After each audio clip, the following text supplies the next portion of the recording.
Bonjour à tous les leaders de cœur. Il me fait grand plaisir d'être parmi vous encore cette semaine. Et nous allons poursuivre avec le principe clé numéro 5, la deuxième lettre C du mot caractère, car nous avons regardé les premières lettres dans les semaines précédentes. Alors cette semaine, le C représente courage.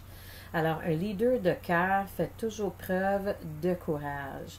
Alors, le courage consiste à beaucoup de choses. Première chose, c'est le courage d'être soi-même dans son rôle de leader. Alors, de vraiment honorer sa propre vérité, d'être authentique et surtout honorer ses valeurs fondamentales.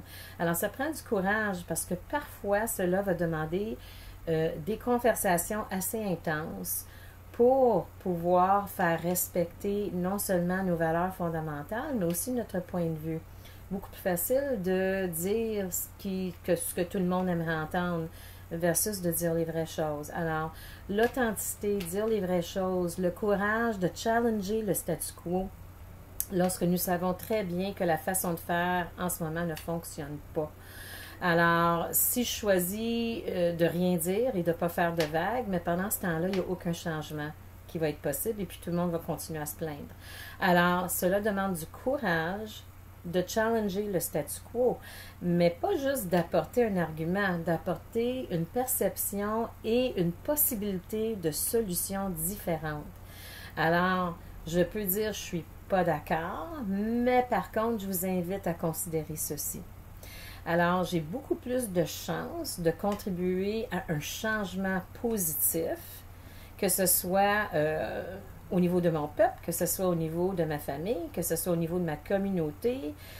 Quel que soit mon rôle en tant que leader de cœur, j'ai beaucoup plus de chances d'apporter quelque chose de constructif et positif si je prends mon courage à deux mains et que je dis les vraies choses et que je challenge le statu quo. Alors, toutes ces choses-là font partie du courage. Le courage, parfois, de vraiment se tenir debout pour d'autres. Surtout en tant que chef d'équipe, peut-être je vais être obligée de vraiment me battre un peu ou beaucoup pour apporter un changement qui va être bénéfique pour mon équipe. C'est la même chose en tant que parent dans une famille. Parfois, il faut se battre pour nos enfants. On veut les protéger, on veut qu'ils aient ce qu'il y a de meilleur.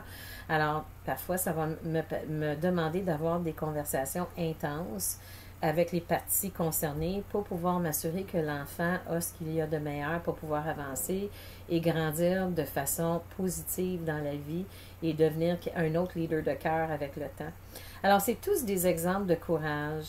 Alors, ça prend du courage aussi de lâcher prise du bien paraître et d'apparaître, oser apparaître. En autre mot, oser apparaître en tant que vous-même, en tant que leader de cœur, et soyez fiers de qui vous êtes. OK? Alors, ne pas avoir peur de vraiment partager toutes ces belles qualités-là que vous avez et de ne pas en être gêné, au contraire d'en être très fier. Alors, le mot courage cette semaine et au plaisir de vous revoir la semaine prochaine avec les prochaines lettres. Bonne semaine.